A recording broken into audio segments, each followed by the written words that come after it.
1942 সনে যখন আমরা শিশু অবস্থায় ছিলাম, দেশে এক ভয়ঙ্কর খাদ্যশস্য যাকে বলে আকাল দেখা দেয়। সেই তখন ফসল হয়নি। ফসল না হওয়ার পরে আশেপাশে যে ডিস্ট্রিক্টগুলো ছিল, বিশেষ করে মানিকগঞ্জ, বিক্রমপুর, ঐতিহ্য মুন্সিগঞ্জ, এইসব অঞ্চল থেকে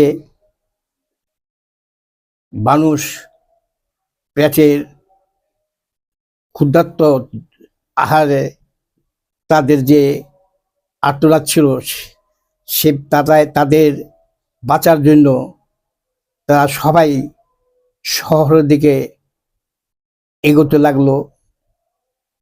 আমি 1942 সনে আমার দেশের বা গ্রামের বাড়ি ঢাকা জেলার পাশেই কেরানীগঞ্জের সিরাজদিঘা থানা। এই সিরাজদিঘা থানা থেকে দুটো নদী পাড়িয়ে হাঁটতে হাঁটতে যখন দেখি ঢাকা আসলাম, তখন বিকেল পড়ানো 4টা বেজে গেল।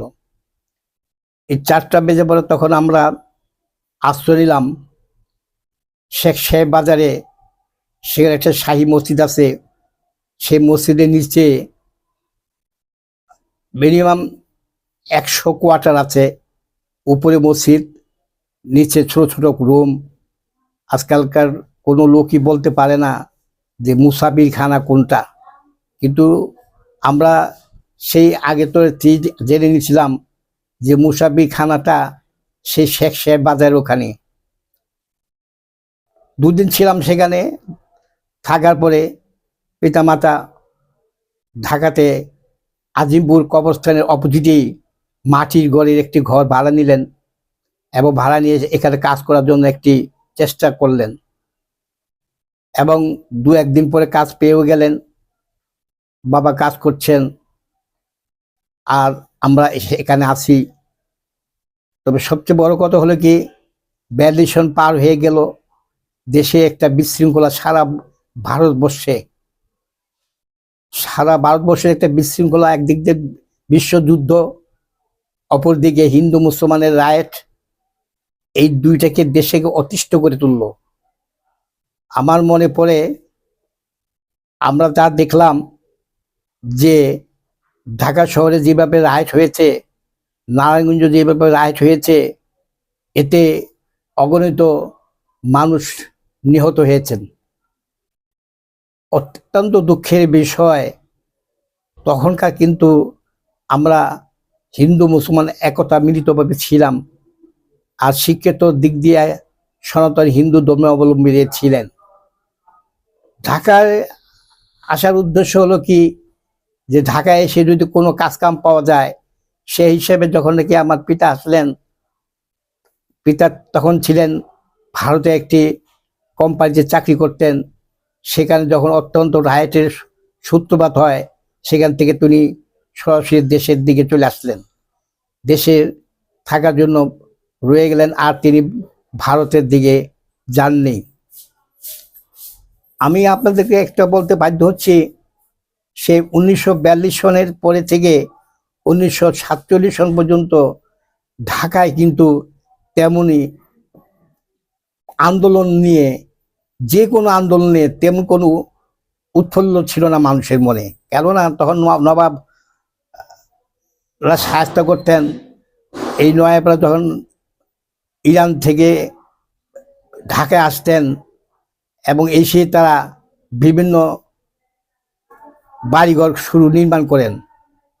আমি একটা কথা না বলে পারি না, আজকাল অনেকে জানে না আহসান মঞ্জিল সম্বন্ধে। এই আহসান মঞ্জিলটা কিন্তু ফরিদপুরের এক বিশিষ্ট ব্যবসায়ী ছিল।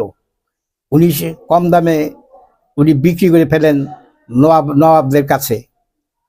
সেখান থেকে স্যার সলিমুল্লাহ এবং তার পূর্বপুরুষরা সেখানে বসবাস শুরু করে দিলেন, এবং তারা অনেক জায়গা তারা ঢাকাতে দখল করলেন। আমি আপনাদেরকে বলতে চাই, বিশেষ করে ঢাকা শাহবাগের যে জায়গাটুকু আছে, পিছনে একটা পুকুর ছিল, সেই জায়গাগুলো নবাব গনি সাহেব, আব্দুল গনি সাহেব দখল নিলেন, ওনার আয়ত্তে ছিল। সেখানেও ছিল তো জঙ্গল। আর আজিমপুর কবরস্থানের মুখোমুখি যে জায়গাটুকু আছে সেই জায়গাটুকু ছিল নবাবদের। নবাবরা সেখানে, এটা দায়রা শরীফ যাকে বলা হয়, এখানে ইরান থেকে এক দরবেশ আসলেন, এসে এখানে তিনি দরবেশগিরি শুরু করলেন।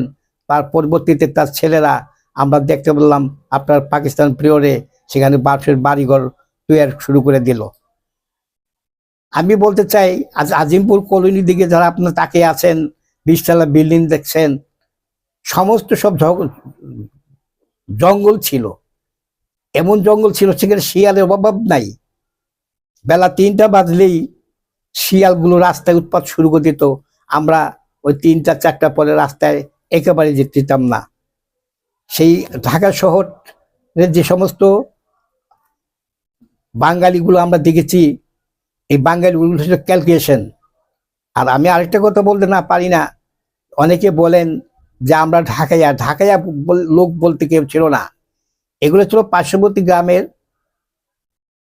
রোহিতপুর ওই অঞ্চলের অথবা মানিকগঞ্জের অঞ্চলের, তারা এখানে টিনের ঘরের বসতি শুরু করলো। এবং সেখানে প্রেস, যেখানে পত্রিকা অথবা আপনার বই পুস্তক ছাপা হতো, তখন এগুলো দেখতাম যে প্রেসগুলো ছিল শেখ সাহেব বাজারে, সেখানে টিনের ঘর ছিল। আমি না বলে পারি না যে 1947 সনের রায়টের পরে যখন নাকি এই দেশ দুই বিভক্ত হয়ে গেল, এই দুই বিভক্ত হয়ে যাওয়ার পরে তখন যেখানে মেজরিটি মুসলমান, সেখানে নিয়ে দুই খণ্ডিত হলো, একটা ইস্ট পাকিস্তান, একটা ওয়েস্ট পাকিস্তান। তো এই পাকিস্তান সৃষ্টি হওয়ার পরে কায়েদে আজম যখন হাল ধরলেন, তিনি তো মারা গেলেন, বেশি দিন টিকতে পারলেন না, দায়িত্ব দিয়ে গেলেন লিয়াকত আলী খানকে। লিয়াকত আলী খান তিনি অত্যন্ত কষ্ট করেছিলেন পাকিস্তানকে রক্ষা করার জন্য। এবং তিনি এক জনসভায় মিটিংয়ে তিনি বক্তৃতা শুরু করলেন। হঠাৎ বক্তৃতা দেওয়ার পরে পরপর 3টা গুলি তার বুকে লাগে এবং তিনি মারা যান। এবং মারা যাওয়ার আগে দিয়ে আমরা যেটা দেখেছি এবং যেটা আমাদের রেডিওতে আমরা শুনেছি, তিনি মৃত্যু যাওয়ার আগে তিনি বলেছিলেন, খোদা পাকিস্তান কো হেফাজত করে। এই কায়েদে আজম মারা গেলেন, লিয়াকত আলী খান মারা গেলেন, উচ্চপদস্থ অনেক লোকই মারা গেলেন। এই মারা যাওয়ার পরে তখন যখন দেশ দুইভাবে বিভক্ত হয়ে এলো, একটা ইস্ট পাকিস্তান, একটা ওয়েস্ট পাকিস্তান, যখন ভারতবর্ষ থেকে দ্বিখণ্ডিত হয়ে গেল, দুটোর মিলে এক কান্ট্রি করে এক একটা দেশ গঠন করা হলো। তবে পাকিস্তান থেকে যাতায়াত ছিল অনেক কষ্ট, বিমান এবং বা জাহাজ ছাড়া যাওয়া যেত না। 47 সনে যে সমস্ত দেশ স্বাধীন হয়ে গেল, তখন কিভাবে দেশ পরিচালনা করা যায় এবং পূর্ব পাকিস্তানে কোথায় একটা সরকারি কর্মচারীরা বসতে পারেন, আর পশ্চিম পাকিস্তানে কোথায় বসতে পারেন, তখন তার একটা নির্দিষ্ট জায়গা ঠিক করলেন। আমরা দেখছিলাম যখন নাকি আমরা সেই অবস্থাতে, সেখানে আজকাল দিকে সচিবালয় দেখছেন, এটা ছিল ইডেন বিল্ডিং। এখানে ছোট ছোট টিনের ঘর ছিল, আর আপনার সিমেন্টের টিনের ঘর ছিল। এই ঘর দিয়ে এখান থেকে কাজকর্ম চালিয়ে গেলেন। রেডিও অফিসটা ছিল নাজিমউদ্দিন রোডে, যেটা একটা বর্তমানে এখন কলেজ করা হয়েছে। এরপরে সংসদ ভবন ছিল আপনার, সেটা এই হলে হলে যেটা ওই ইয়ে স্যার সলিমুল্লাহ মুসলিম হলের পাশে যে হলটি আছে, এই সেই হলে সংসদ ভবন বসলো। সেখানে আমরা অনেক কিছুই সেখানে দেখছি, এগুলো সব জঙ্গল ছিল। তবে কথা হলো কি, যে তাকে একটা সুন্দর স্মৃতি করে রাখার জন্য নব ফ্যামিলি পরিবাররা ওনারা চেষ্টা করছেন। তখন তো আন্ডারগ্রাউন্ড ছিল না, উপর দিয়ে তখন ঢাকা শহরে পানি নিষ্কাশন হতো, এবং সে মতিঝিল দিকে, সে নিউ মার্কেট দিক দিয়ে, সে রমনা পার্কে দিয়ে এই পানিগুলো সমস্ত চলে যেত মতিঝিল পার হয়ে চলে যেত নদীতে। সুতরাং আমাদের আপনি মূলত ঢাকা শহরের ইতিহাস তুলে ধরলেন নাকি? হ্যাঁ হ্যাঁ, ঢাকা শহরের ইতিহাস। এই মতো অবস্থাতে আমি ধীরে ধীরে আমি আপনাকে বলতে চাই, আমার এই এই বাংলা ভাষা নিয়ে যে কথাবার্তা চলছে আর উর্দু ভাষা